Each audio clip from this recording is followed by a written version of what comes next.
We all have those moments when a switch flips suddenly and a volcano of angry or negative emotions erupts. And before you know what's happening, you say or do things that you'll surely regret later, but you can't stop yourself.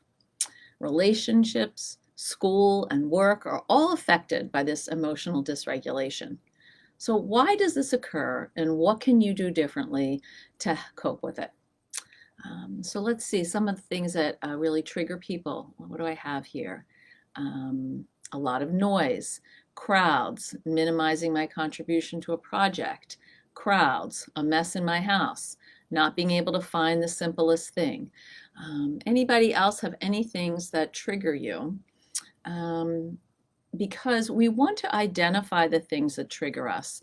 And we particularly want to be able to identify the things that trigger us if we're a parent with kids, if we're partnered with our partner, because this is the place, or at work maybe, where we will be most likely to flip that switch and explode and not be able to manage our regulation very well. Melissa might say, too quick of a movement close to me. Leona says certain sounds. Too much on the table. I don't know if that means literally you have too much on your table or figuratively.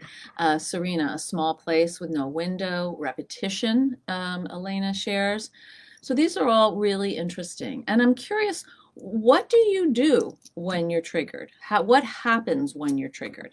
So if you can say, do you, I know that for me, when I'm triggered, and one of the things that triggers me is people yelling at me or kind of being really self-righteous or not listening, and I will yell back. It's not the most useful thing that I do, but it's something that that's my first reaction is like, don't talk to me that way. Don't talk to me in that volume. So Aaron, you're an organized file. Slava, partners past, certain topics. Michael, you take a timeout. I'm curious how you take that timeout. What kind of timeout? What do other people do? Shari, you yell. Yeah, I get you on that one. Anybody else? What do you do when you're triggered? Um, let's see. I Some people pull in. Some people leave the room. Some people just shut down. Caleb says, I shut down, I blank out, I have to leave the situation. Aaron says, I yell. Melissa says, my daughter has special needs and doesn't understand my personal boundaries. When she runs or jumps at me, my skin crawls and I get tight chested and struggle with frustration and try to step back and breathe. I can imagine that. Magdalene says, I punch things. So we all have different ways of coping with our triggers, and some are effective, some are socially acceptable, and some are not our best selves. So what do we want to do when we're feeling triggered to try to do a reset of the upset? So the first thing that we want to do is to understand the biology of what happens when we're triggered. So when we become angry or agitated, the emotional part of our brains, right here, the middle, in particular the amygdala, takes over our thinking brain, our prefrontal cortex. And you may know this as the amygdala hijack. And so what happens during these moments of an amygdala hijack is that feelings rule the day as adrenaline courses through our bodies, ratcheting up the intensity of our reactions, our words, and our behaviors. To restabilize, we have to stop this flood by slowing down your breathing, your heart rate, and your blood pressure, and using language to describe what's going on. But there's something between that and that adrenaline coursing through our veins and that ability to restabilize. And let's talk about what's happening when that adrenaline is coursing through your body and your brain. So one thing that happens is that your muscles will tense. There's actually more blood that's sent to the amygdala than sent to the prefrontal cortex. So your emotional brain is fueled more strongly than your thinking brain. You may experience a shortness of breath in an effort to kind of that demonstrates that you're getting ready to, fight or flee, excuse me. Um, you may start to perspire because when the adrenaline is coursing, the body needs to cool down. So all of these things are happening. So we have to notice the thing that triggers us, prepare to understand what it is that's triggering us. We have to notice the early stages of what's happening in our body so that we can then intervene and restabilize before we escalate. And I've defined this as 4 stages. So the first stage is the stage where you're in balance. It's the baseline, okay? You're calm, you're going through your life, things are working out. The second stage is what I call a disturbance in the field. There's a little agitation you're noticing. Maybe your stomach kind of hurts a little bit, or you are feeling hot suddenly. That's a sign that something's happening, but you can manage it and you can talk to yourself about how to respond or talk back to the negativity. You've got it under control. The third stage is what I call I'm having a moment, so bear with me here. Activation. Thank you. Activation. And in this activated stage,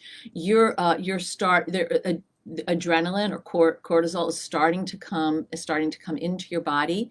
You are feeling an intensity with emotion.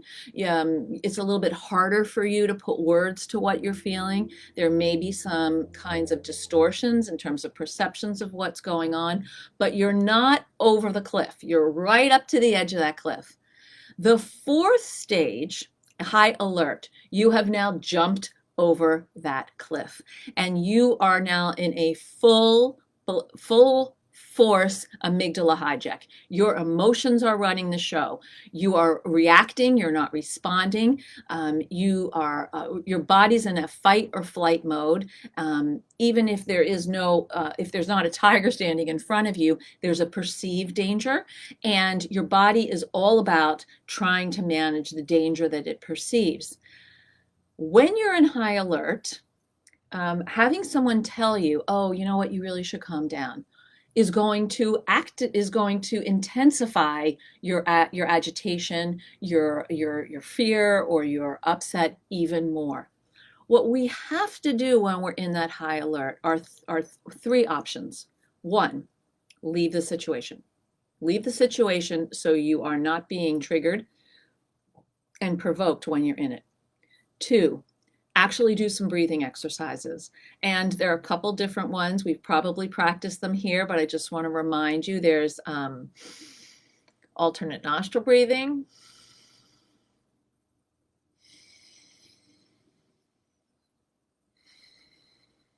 five times.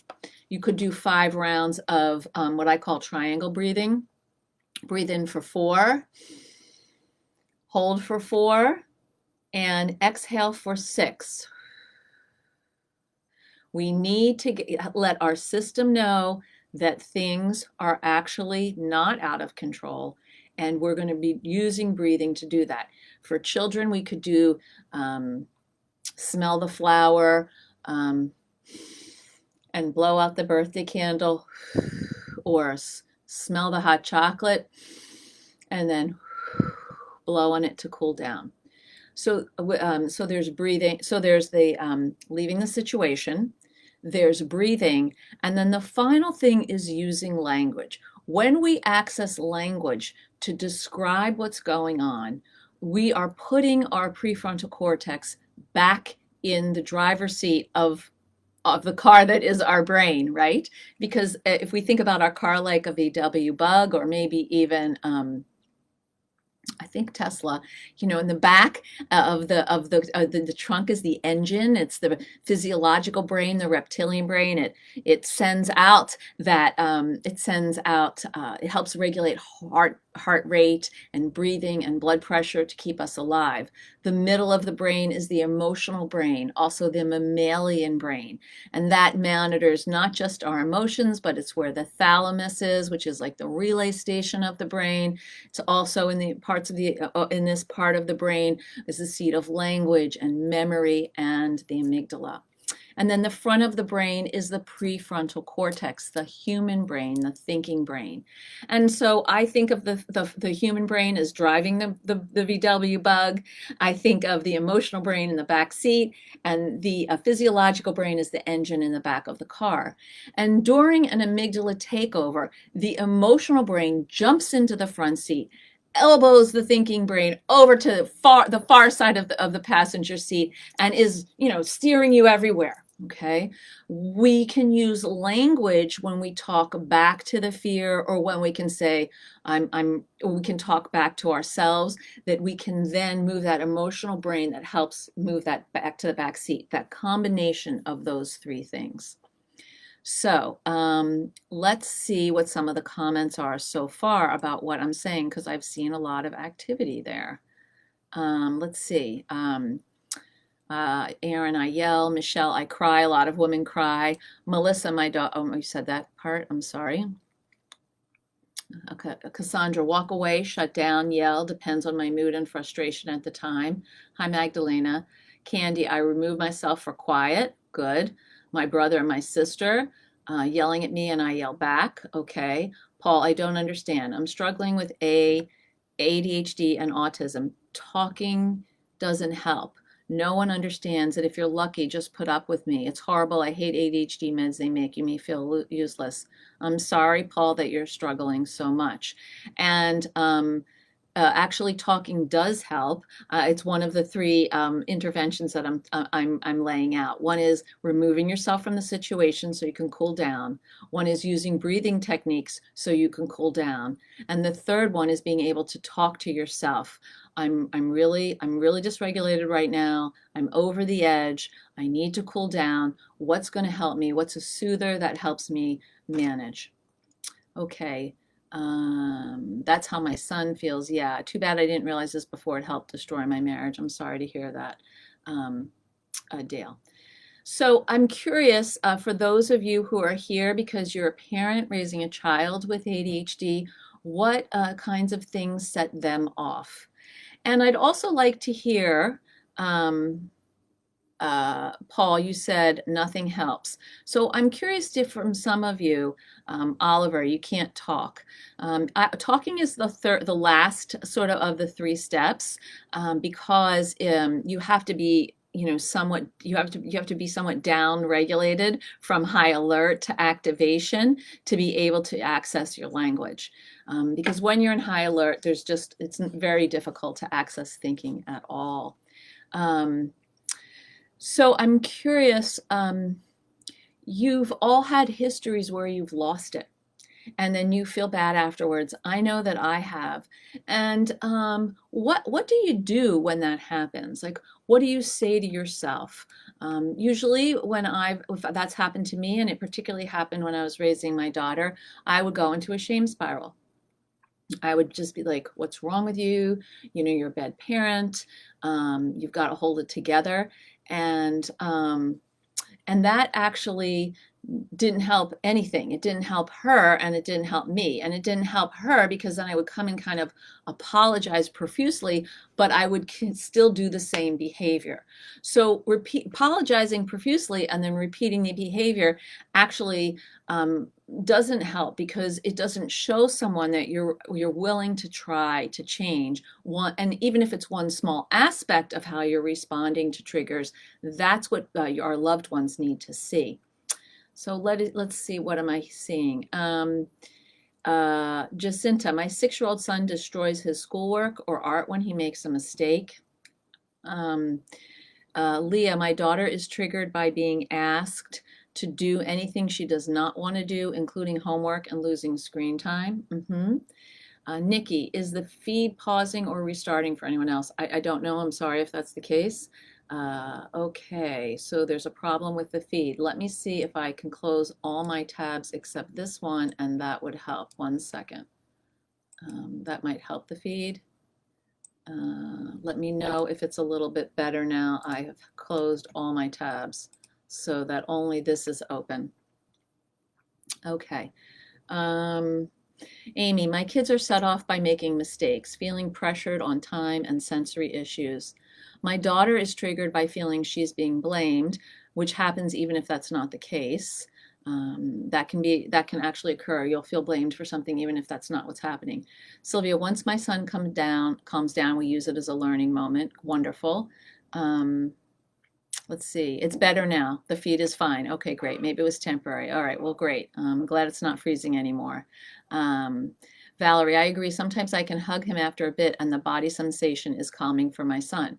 So that leads us to the second point that I want to make. Well, first I want to say, we want to teach our kids how to identify the signs of angry feelings building up inside of them and what tools they can use to slow themselves down. So we both want to understand what their experience of triggers are, things that set them off, what the signs are internally that they're being triggered, and then we want to work on tools that are self-soothers. Because yes, your son may want a hug from you, and that's wonderful. But sometimes your son may feel like he's having a really hard time or he's losing it and you're not around. How is he going to give that, sort of metaphoric hug to himself? A lot of kids do feel blamed about things. And thank you, Annie, for putting that, the information about rejection sensitivity dysphoria up. So what are we going to do? So part of the thing that works with triggers is that we have to understand how anger works and operates, rather than actually each time seeing anger as like, oh, this is a new type of anger, and I deal with that, and oh, it pops up over here, and then it's another type of anger, and then it pops up over here. It's like playing whack-a-mole. So what we want to do is we want to have a plan that we can rely on in an outburst, any outburst, because you'll have a strategy. So having a plan for explosions gives everybody in the family predictability about what's going to happen and what to do when these eruptions occur. I'm not sure why the live video keeps getting interrupted. I really am sorry about that. Annie, if you have an idea, let me know. I've shut off all of my everything on the browser, so I'm sorry, Dana. Okay, now I got distracted. Okay, so we want to have some predictability about what to do when these eruptions occur, that there's a strategy for overall eruptions rather than trying to wing it each time something happens. So instead of being surprised each time emotions heat up and you're improvising when you're upset, you want to rely on what I call the STAR sequence. Stop, think, act, recover. Okay, so let's see what's happening here in the chat. Okay, Wendy says, my child does not have tantrums or yell. He's very unfocused and ODD. Okay, Harlan, for me, I watched other people use the anger expression as a way to punish others more than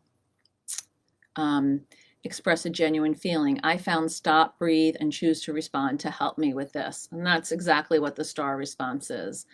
Valerie, this is so helpful. Makes me understand how I can share this with the school because they're interested in having what works at home also be in place at school. Exactly. You want to, what I think it's really important that we actually have consistency between what's happening in school and the interventions in school and what's happening at home. Thank you, Harlan. Liz is saying that the live is unwatchable. And I hear from some people it's fine. It goes on and off, going off, fixed for you. Okay. You turned off your Wi-Fi and it worked. My Wi-Fi is on. So Jenna says, you mentioned you took your anger out on your daughter. I relate and feel so much shame every time I say I'm sorry every time. Would love ideas how to stop this.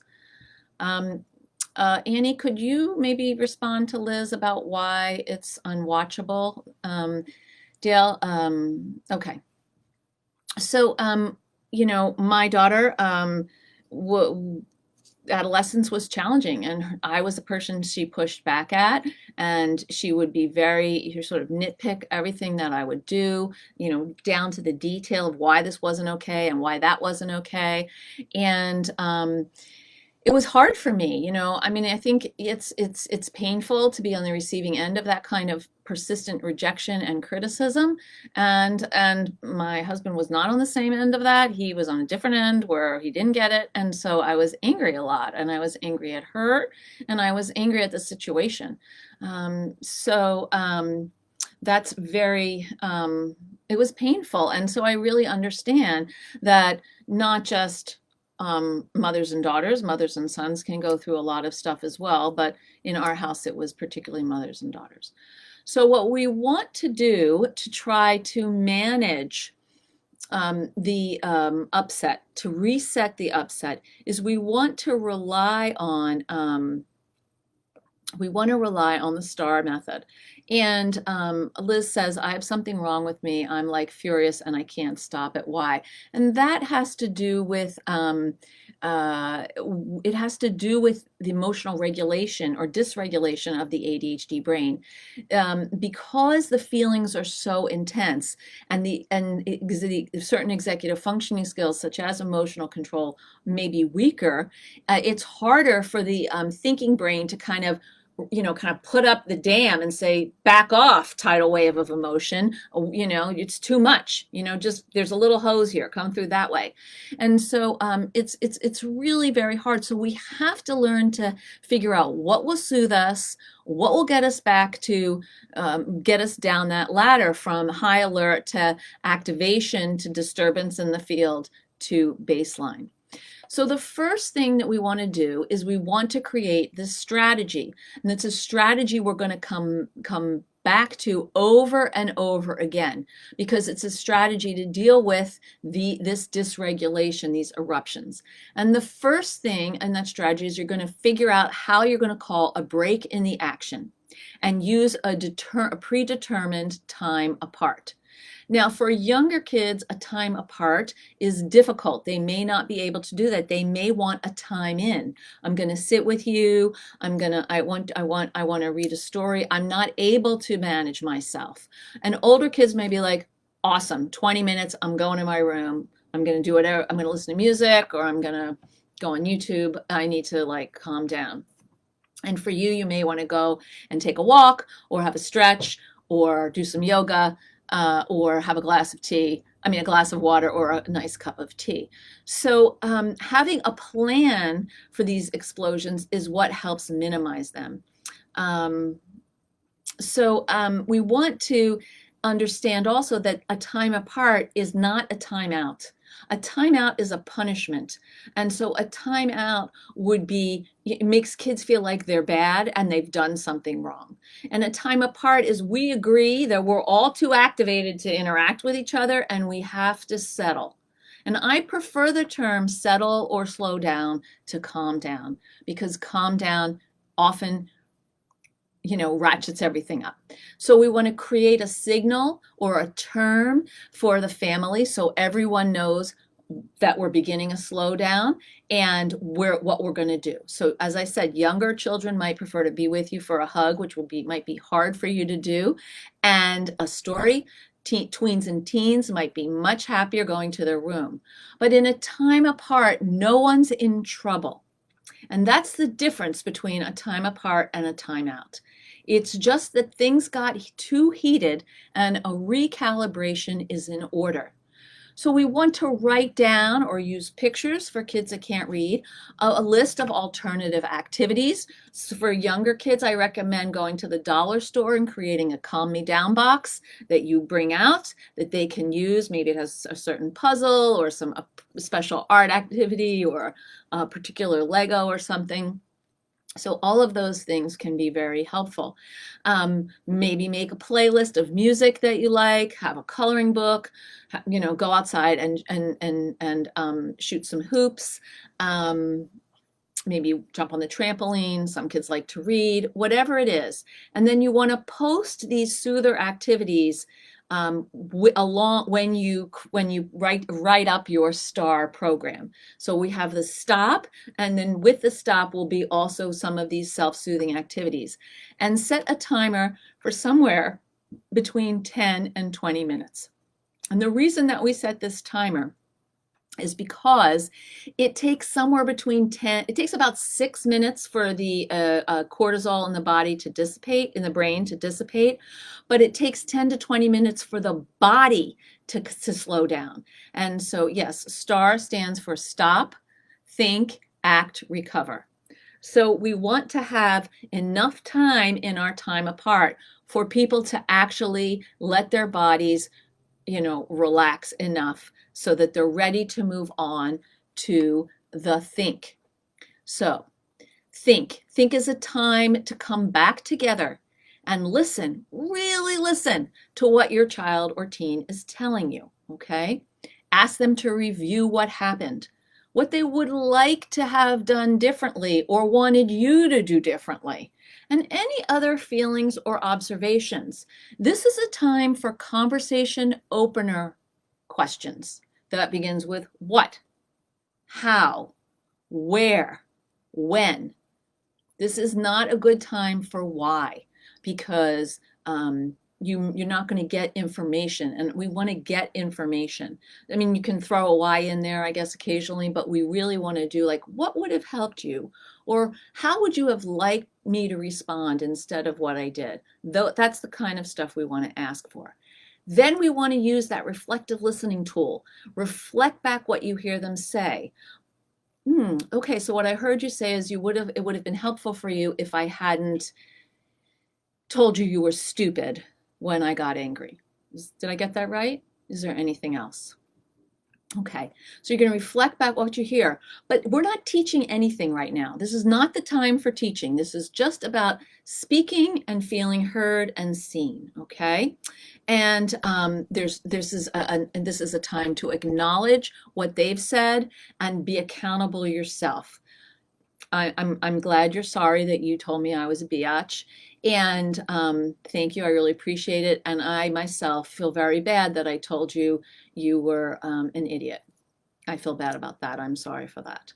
So that you may or may not receive forgiveness, but we're still doing it. We're still going to say it anyway, because we want to model for our kids what accountability looks like. This is not a time for interruptions. This is not a time for blame. Once everyone has spoken and felt heard, now we're going to go on to the next phase. It's time to figure out how to move on. You are ready to act. Act is the phase where you brainstorm ideas and use problem-solving techniques to go forward.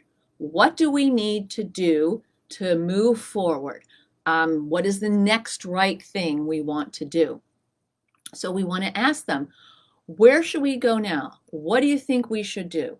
And whether that is an apology or making an amends. I'm really big in making amends, like you throw your plate of eggs on the floor because you don't want to have eggs. We're going to call a time apart when we come back. What do you think making amends would look like? Well, I guess I should pick up my plate and clean up the eggs. That would be great. Thank you. Okay. One of my clients this week told me that his son has been very angry because they removed the privilege of using a phone because he was misusing it. And he was so angry he spit on his father's car before he went to school. And when he came home, the father said, there will be nothing that will occur until the car is cleaned. So no privileges of any kind. Here's the bucket, and you'll need a sponge and some water to do that. And he cleaned the car because he understands that we need to make amends. So we're redirecting. That's exactly right, Kelly. So whether it's an apology or making amends, cleaning up a mess, or agreeing to disagree, Kelly, I'll get back to you about that. We want to start meeting them where they are. You're not lecturing them about what they did wrong, disciplining them, or explaining the future pitfalls of whatever poor choice they made. Instead, this is collaborative about identifying the next logical step to pivot to move on from this experience. The time for teaching a lesson, for explaining a logical consequence, or offering feedback is later.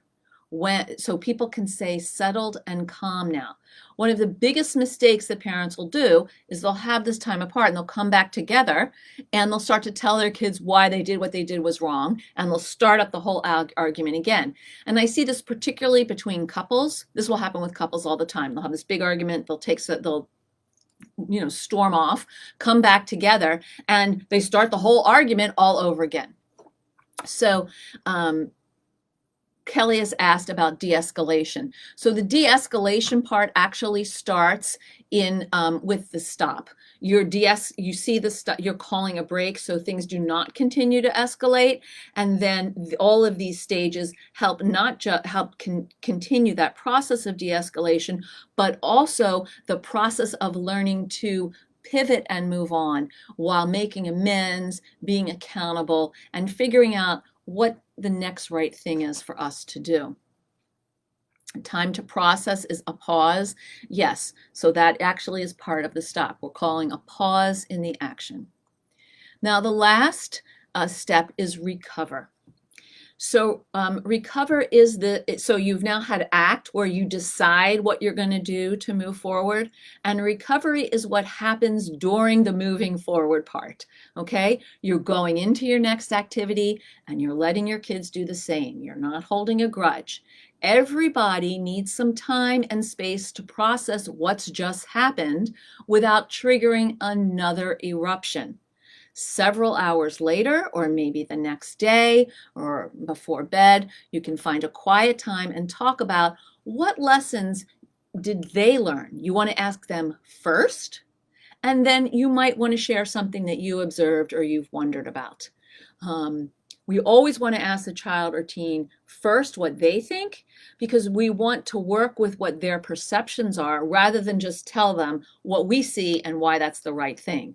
That actually is not collaborative, and it's actually the type of parenting that's really a one-down type of parenting with finger wagging. And that's not really going to help kids with ADHD, kids with learning disabilities, or who are on the spectrum, learn skills. And our job as parents is to teach our kids executive functioning skills.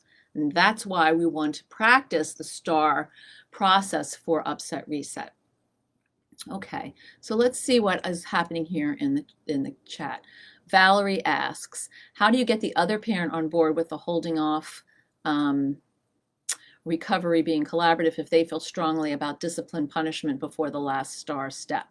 So I think it's really important to talk to your partner and help them understand that actually punishment has been found over and over again in the research not to help kids, because it doesn't teach them any skills. It just teaches them fear. You do this thing, this bad thing is going to happen to you. You do this thing, this other bad thing is going to happen to you. It doesn't teach them, oh, you know what, I have to put the have to before the want to, or I want to do this good thing so that I can earn this better thing. Okay? There are two types of consequences we want to focus on with kids: natural consequences and logical consequences. Natural consequences are things that happen naturally. You don't wear a coat and it's 30 degrees outside and you're going out for the night, you're 13 years old. What do I need a coat for? The natural consequence is you'll be cold. You might get a cold also. That's a separate issue. Now, that's a conversation to have. And I will say that at one time with my daughter, she was in 9th grade, and it was literally 20 degrees on New Year's Eve. And our town has a big first night outside, lots of activities. And she came downstairs with her like crop top and her fake leather jacket, purple leather jacket. She's like, okay, I'm ready to go. And I was like, no. You cannot go out with a short sleeve crop top and a fake leather jacket when it's 20 degrees, because you're someone who gets colds easily. And when you get colds, I have to stay home from work and I'm not happy about it, and you miss school. So I'm sorry, but you need to go upstairs and change. In fact, I wasn't sorry. I didn't even say that. I said you need to go upstairs and change. And there was a whole brouhaha about this with me, not in one of my better moments, blocking the door, the front door of my house, saying, screaming, you will not go out until you have a coat. Am I proud of this? No. Does it feel vulnerable to tell you this? Yes. Am I telling you this for a reason? Yes. I could have done that differently. I'm not sure how. I don't think I got enough support from my husband at the time. And so I think I could have done that differently, because I could have stated, I'm concerned that when you go out dressed like this, you'll get sick. And that has negative consequences in your life and in mine. Ultimately, she went out, she had a coat, she said, but I'm not wearing a hat. I was like, don't wear a hat, whatever. So, it's hard. She was impulsive, and she needed to exert control, and that was hard. On the other hand, logical consequences are, something that has to do with a choice that you made. So, for example, you don't turn in your payment for driver's ed by the deadline, and then you can't take the class. That is a logical consequence. It's also a natural consequence, actually. A logical consequence might be, okay, you drive my car when I go visit grandma for the weekend, and even though you're not allowed to drive my car, but when I'm not around, and then you have a fender bender in the parking lot of the grocery store, and now we have to get the car fixed. So a logical consequence is you're going to do all the steps with me to get the car fixed. So that means you won't be using the car. You'll be riding your bike, even if it's January. 2, you'll sit with me while I call the insurance company, and you'll be home when the estimator comes. And then you'll come with me when I go to 2 or 3 body shops to get an estimate. Then you won't have the car. None of us will have the car, of course, when it's in the shop, so you may not be able to do certain social things. And then when the car is back, we're going to go back towards driving together for a while so that I can make sure that you're driving safely. So that's the difference between a logical consequence and a natural consequence. A punishment would be, you drove my car, you will not be driving any car for 3 months. But it doesn't teach him or her what to do when they have a car issue. So this is the point of that. Okay. I can count the number of times I told my wife to meet all our children where they are, especially our ADHD son. I can't count the number of times. Okay. Dale. Consequences are not punishments. Consequences work over time. Punishments build resentment and more hiding, masking, fooling. Amen, Harley. Nicely said. Thank you.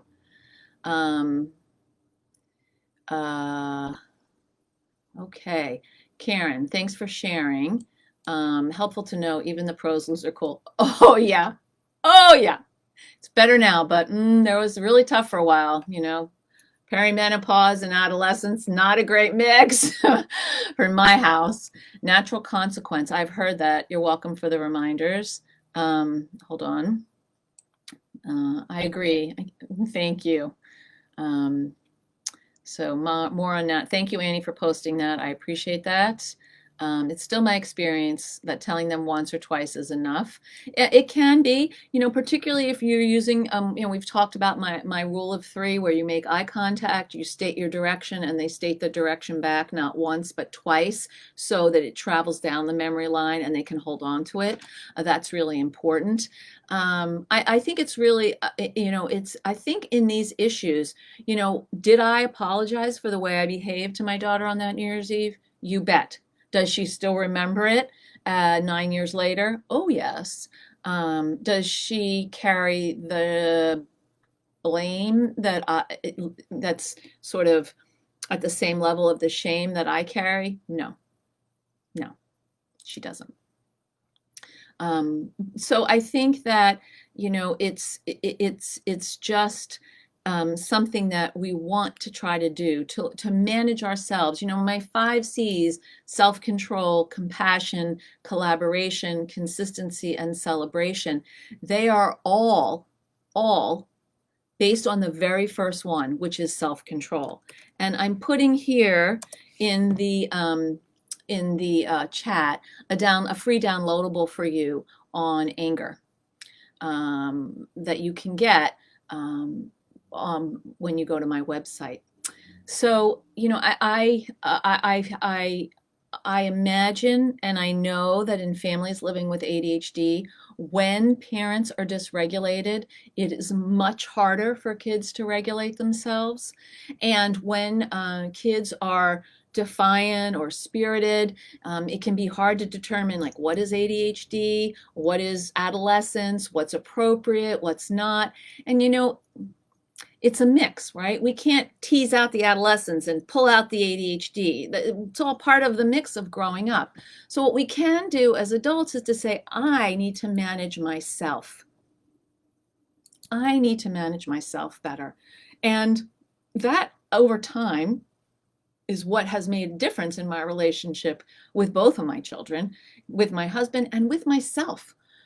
I think about that self-control. What do I need to do when I'm starting to get activated? What is the feeling that I have in my body when I'm feeling triggered, and what do I do? And I'll tell you, to be perfectly honest, I do one of two things. One, I go to the bathroom. I just close the door, I wash my hands, I might splash some water on my face, I look in the mirror and I say, you can do this. You've got this. It's okay. The second thing that I do, breathing. I will do the triangle breathing anytime, anywhere. I'll sometimes do the alternate nostril breathing, although that's a little more cumbersome because people see you do this and they think that's so weird. But people don't witness you breathing in for 4, holding for 4, and exhaling for 6. And that has really helped a lot. Also, mindfulness, I really want to talk about that. And we did talks in the past about mindfulness, but having some self-compassion, that second C, compassion, having compassion for yourself, that you will lose it. We are imperfect. We are perfectly imperfect is what I want to say. We are imperfect beings, all of us. And we're all doing the best we can with the resources we have available to us in any given moment. We're doing that and our kids are doing that. We're going to stumble. They're going to stumble. That's okay. It's what you do after what you do with the stumble and after the stumble, and what ways you attempt, even small, to shift your behavior so that it doesn't look the same over and over again. Thank you, Tamara. Thank you, Kelly. Yes, that would be great if you'd want to do that. Do I have a printable describing activation? I think it would be a helpful word for everyone in my home to be able to identify and name. I don't, thank you, Dale.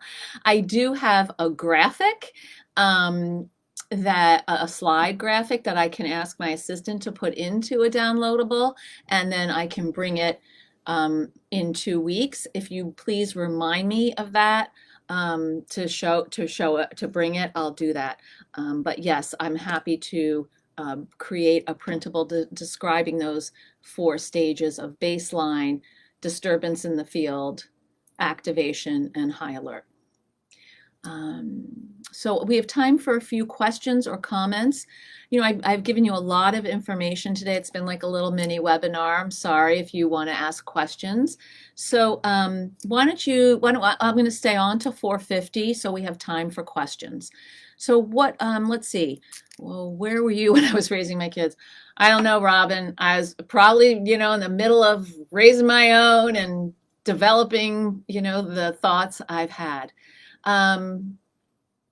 You've tried to get it, but it won't submit. Okay, I'm just going to paste it again for you. Oops, here we go. And the star is stop, think, act, recover. Okay, and I think it's important because you can just hold on to it. The star, the star. What's the star? And I wanted to give you something today, and I hope this was useful. And I know you probably have more questions, and I encourage you to come back with these questions. But next week in the United States is Thanksgiving, and that's a holiday with a lot of complicated history. And I think that my gratitude toward you is enormous for showing up each week and for sharing your lives with me and for being in this community. So thank you. Linnell, yes, some of this information is in my book. A lot of this, somebody asked, a lot of this is for parents. What do you do for yourself? The same thing. The same thing. Stop, think, act, recover. You cause a pause in the action. You take some time apart. You get your body more relaxed. You think about how, when, and what you would like to do differently. You reflect on what you think the next thing what the next step forward would be, and you give yourself some space and time to recover, and then you can come back and think about how do I want to change, or do I owe any apologies, or etc. So STAR is for kids, for parents, but it's also for adults, and it's the same thing with the activation model, baseline, disturbance, activation, high alert. It's the same thing for adults. So let's see, there are some more questions. So useful. Thank you. I needed it this week. Good stuff. Thank you, Marissa. Being raised on a farm where you see someone put a finger on a nostril, you want to get out of the way because they aren't breathing in. Thank you, Dale. Starts with us guardians. You mentioned being present. Colleen, how do I get my ADHD child to answer a question honestly and not just what I want to hear so they can get rid of me?